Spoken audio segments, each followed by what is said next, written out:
Diesel को GST के अंदर नहीं रखा गया, क्यों नहीं रखा गया?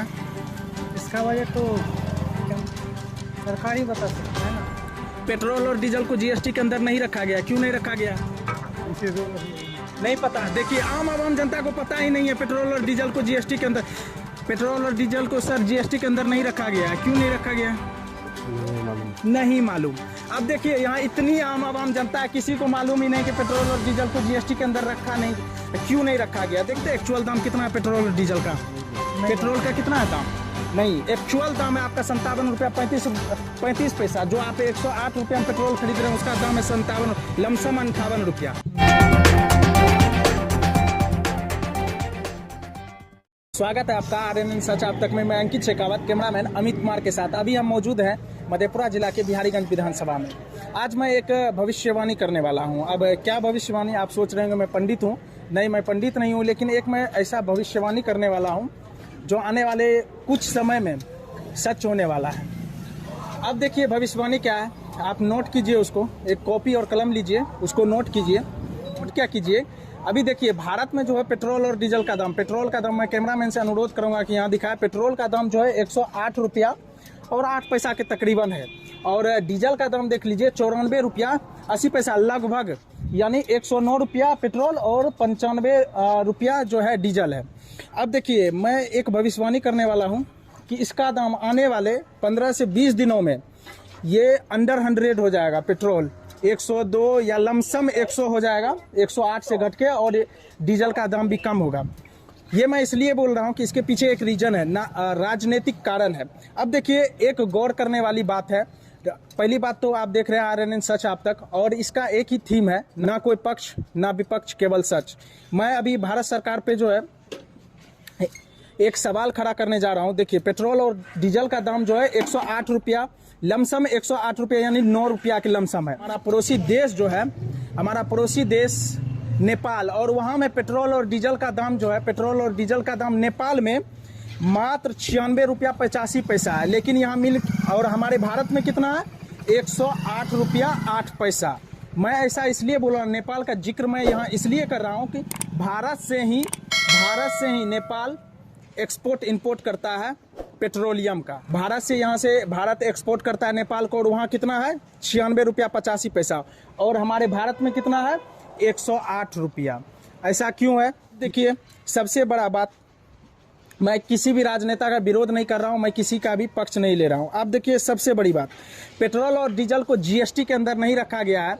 मैं अपने देश के यशस्वी प्रधानमंत्री नरेंद्र मोदी जी से ये सवाल करना चाहूँगा, और हमारे राज्य सरकार से भी सवाल करना चाहूँगा। हमारे देश के यशस्वी प्रधानमंत्री हमें ये बताएं कि नेपाल हमसे पेट्रोल खरीदती है, और वहाँ मात्र उसका दाम है 96 रुपया 85 पैसा। हमारे देश के यशस्वी प्रधानमंत्री आप बताएं कि भारतवासी को 108 रुपया में पेट्रोल क्यों बेचा जा रहा है? हमारे देश के यशस्वी प्रधानमंत्री और हमारे सुशासन बाबू हमारे देश के जनता को ये बताया कि 108 रुपया में पेट्रोल यहाँ पर क्यों बेचा जा रहा है, जब एक देश है नेपाल, वो हमसे खरीद के ले जाता है, और वहाँ का दाम, वहाँ पे पेट्रोल का दाम है 96 रुपया 85 पैसा। यशस्वी प्रधानमंत्री नरेंद्र मोदी से मेरा सीधा सवाल है कि आप ये बताएं कि पेट्रोल और डीजल को आप जीएसटी के अंदर क्यों नहीं रखे हैं?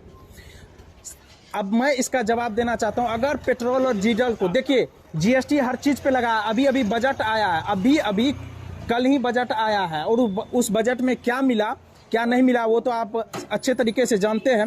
लेकिन मेरा सवाल है यहाँ पर कि जीएसटी के अंदर पेट्रोल और डीजल को क्यों नहीं रखा गया है, जब खाना पे जीएसटी, हर चीज़ पे जीएसटी है, हर चीज़ पे आप उठा के देख लीजिए, सब चीज़ पे जीएसटी। और जीएसटी से कितना लाभ हो रहा है बिहार के जनता को या भारत की जनता को, वो भारत की जनता ही जानती है। लेकिन पेट्रोल और डीजल को जीएसटी के अंदर नहीं रखा गया है। मैं यहाँ पर ढेर सारे लोग उपस्थित हैं, मैं उनसे एक सवाल करना चाहूँगा, अगर कोई है तो उनका जवाब दे कि आप जानते हैं भैया पेट्रोल और डीजल को जीएसटी के अंदर नहीं रखा गया, क्यों नहीं रखा गया? इसका वजह तो सरकार ही बता सकता है ना। पेट्रोल और डीजल को जीएसटी के अंदर नहीं रखा गया, क्यों नहीं रखा गया?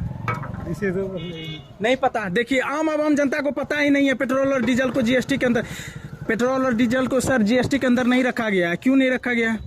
नहीं मालूम। अब देखिए यहाँ इतनी आम जनता है, किसी को मालूम ही नहीं कि पेट्रोल और डीजल को जीएसटी के अंदर रखा नहीं, क्यों नहीं रखा गया? देखिए मैं आप लोगों को बता देना चाहता हूँ कि पेट्रोल और डीजल को अगर जीएसटी के अंदर रखा जाए एक बात आप सुन लीजिए, अगर पेट्रोल और डीजल को जीएसटी के अंदर रखा जाए तो केंद्र सरकार को 20 रुपया टैक्स देते हैं हम लोग।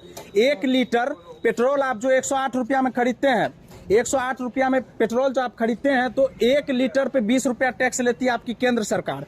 और राज्य सरकार आपका जो है सुशासन बाबू, राज्य सरकार 23 रुपया आपसे लेती है। एक्चुअल दाम कितना है पेट्रोल और डीजल का, आप लोग जानते हैं एक्चुअल दाम कितना है पेट्रोल और डीजल का?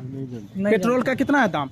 नहीं, एक्चुअल दाम है आपका 57 रुपया 35 पैसा। जो आप 108 रुपया में पेट्रोल खरीद रहे हैं उसका दाम है 57, लमसम 58 रुपया। अब देखिए 58 रुपया का पेट्रोल आपको 108 रुपया में क्यों बेचा जा रहा है, आप बताइए। इस पे भी जीएसटी लगना चाहिए और क्या। अब देखिए जीएसटी क्यों नहीं लगा है?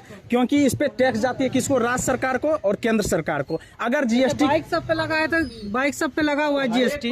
ऐसा ही नियम है ना सर। अरे हम पंप वाला को कुछ नहीं कर रहे हैं, हम सरकार पे सवाल उठा रहे हैं।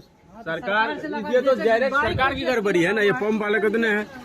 पंप वाले को बोले हैं कुछ जी वही बोले, समझ गए सर, ये तो सरकार की गलती है। अब देखिए अगर इसको जीएसटी के अंदर रख दिया जाए तो केंद्र सरकार के पॉकेट में जो 20 रुपया आ जाता है और राज्य सरकार के पॉकेट में 23 रुपया आ जाता है, वो जाना बंद हो जाएगा। एक्चुअल प्राइस जो है ईरान इराक से जो पेट्रोल खरीद के आती है भारत, एक्चुअल पूरा प्राइस उसको लगता है 57 रुपया 35 पैसा, और 57 रुपया लमसम 58 रुपया के पेट्रोल को 108 रुपया में बेच रही है केंद्र सरकार। सुशासन बाबू और माननीय हमारे प्रधानमंत्री जी, यशस्वी प्रधानमंत्री नरेंद्र मोदी जी से सवाल करना चाहूंगा कि आप इसको जीएसटी के अंदर क्यों न रखिए। ये भोली वाली जनता जान भी नहीं रही है कि जीएसटी के अंदर पेट्रोल और डीजल नहीं है।